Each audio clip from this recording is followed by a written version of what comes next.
Okay everybody, Tectalar here again with the 5th episode of the Heroes Appendix video series. Its purpose is to help newer and veteran players alike to fully understand the ins and outs of all the characters in Hero Wars Mobile. In today's video, we are reviewing the second place winner of the most recent vote amongst my patrons, and probably one of the most misunderstood and underrepresented units in the game, Arachne. She's the only hero in the game to have a rework where they rebranded her entirely from an agility-based hero to be an intelligence-based hero, but left all of her equipment items intact. So she has a really interesting stat spread. She has the potential to tank in certain situations, to be an off-tank, be the main damage dealer, or even be a support for your team. In today's video, we are going to be discussing her skills, how they visually appear, and their uses both practically and strategically, when to use Arachne, when not to use her, her roles in the team, artifact priority order, her skins, how much investment is required to max them and what benefits do they really offer you, glyph stat priority and what that means. First up is Arachne's activatable skill, Demolition Robot. Demolition Robot, which is commonly referred to as her ultimate because this is the ability she can use once her yellow energy gauge is filled during battle. Arachne activates the jet engines on her back and levitates off the ground looking like she's yelling, and a huge metal crab comes out of the ground and rushes the enemy front line.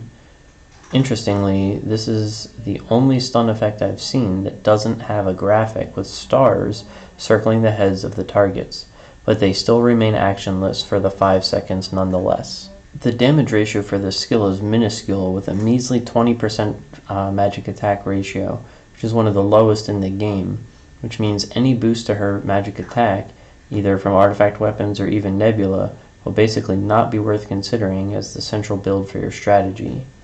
The real benefit from this move is in how the secondary effect, of which when the skill explodes on the first enemy it comes into contact with, it'll stun them as well as any nearby enemy for a whopping 5 seconds.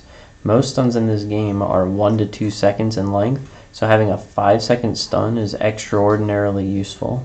Some things to consider are her ability to disrupt ability use by the enemy frontline and the stunning of potentially strong damage dealers like Kark, Satori, Ishmael, Elmir, etc. Just make sure to pay attention to their positioning. You should look to activate the skill when you want to prevent the tank or main frontline unit from using their ultimate, or to ensure you're doing optimal damage and also taking minimal damage. Arachne's second skill is called Teleport.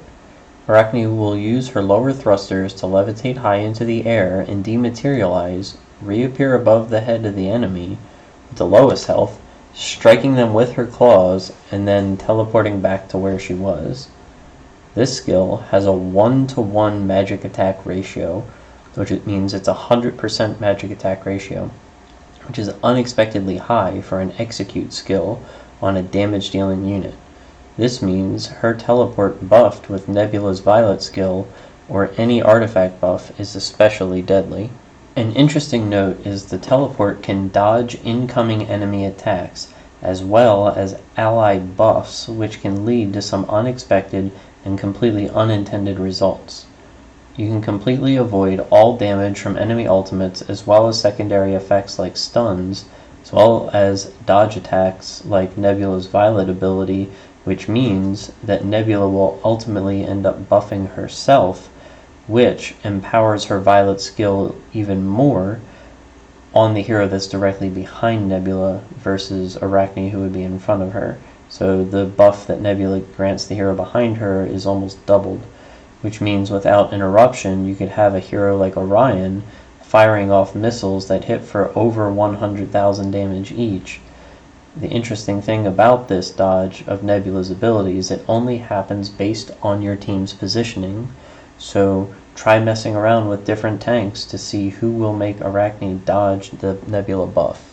If uninterrupted, she will use this skill approximately after every 4 attacks. Sometimes it's 3 and sometimes it's 5, but the average is 4. Arachne's third skill is called Underground Strike, which deals damage at a 70% magic attack ratio to the nearest enemy and stunning them, as well as stunning all the nearby enemies for, again, a whopping 5 seconds. It's basically the equivalent of her first skill, but it deals significantly more damage, and the stun animation is much more visible. This skill is signified by Arachne kneeling to the ground and laser beams firing from above the target's head to the landmines on the ground beneath their feet. The stun is identified by a pair of circling stars around the affected hero's head.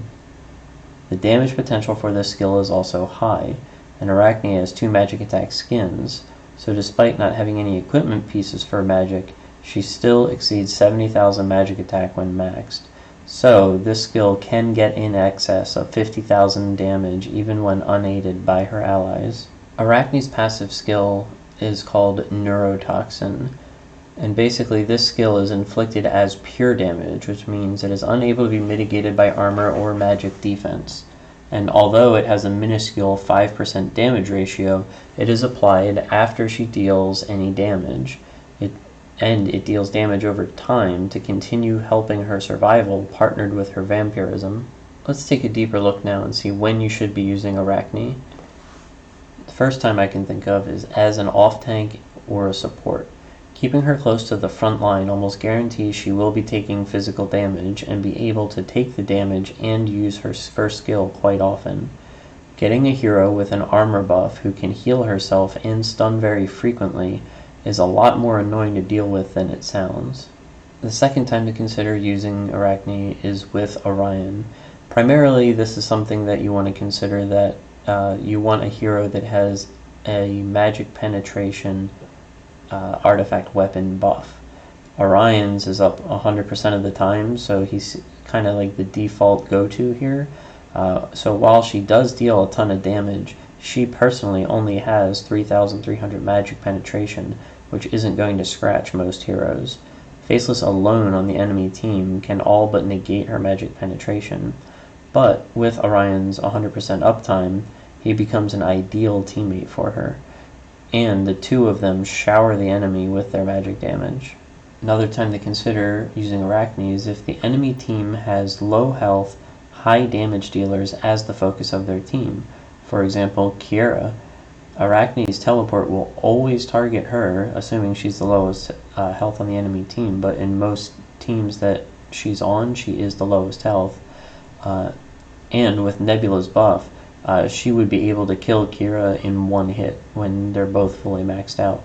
Also, consider partnering with Thea to ensure that she stuns even more often when she's low in health, giving you the time necessary to either land the kill or heal to full while the enemy is unable to take action.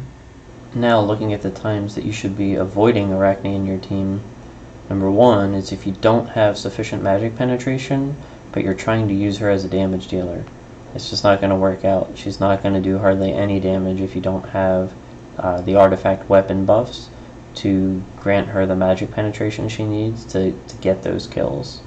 The other time to consider not using her is if your strategy doesn't revolve around heroes who build up slowly and need stuns to slow down the enemy team.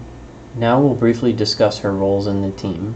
Her roles can range from main damage dealer / assassin, off-tank, support / CC, which is crowd control, and in some occasions even main tank.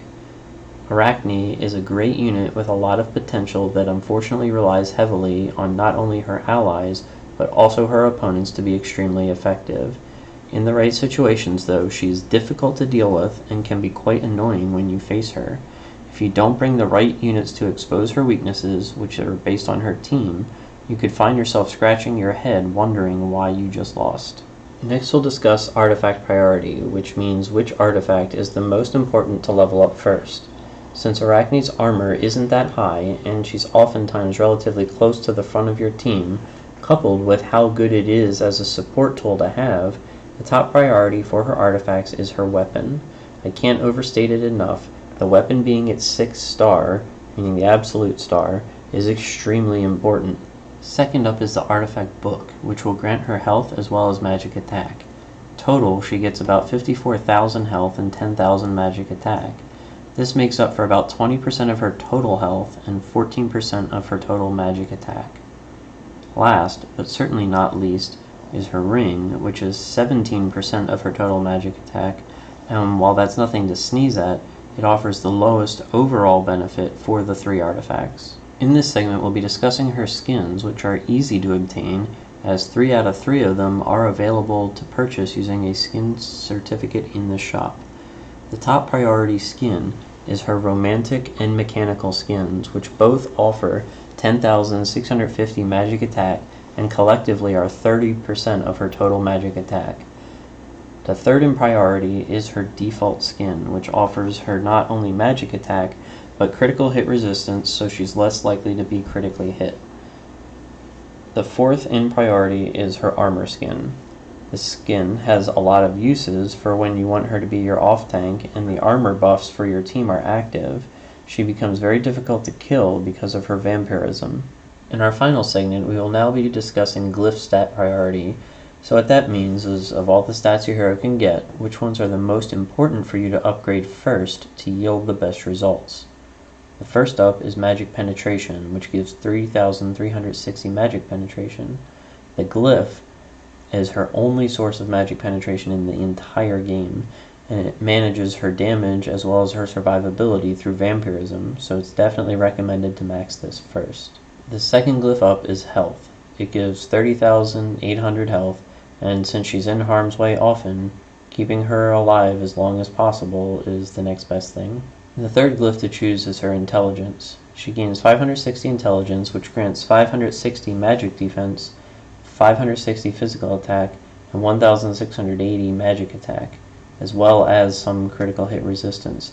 So kind of across the board, it adds a little bit of survivability plus a little bit of offense, which kind of ties into her fourth glyph, which is her magic attack, which gives basically 3,360 magic attack.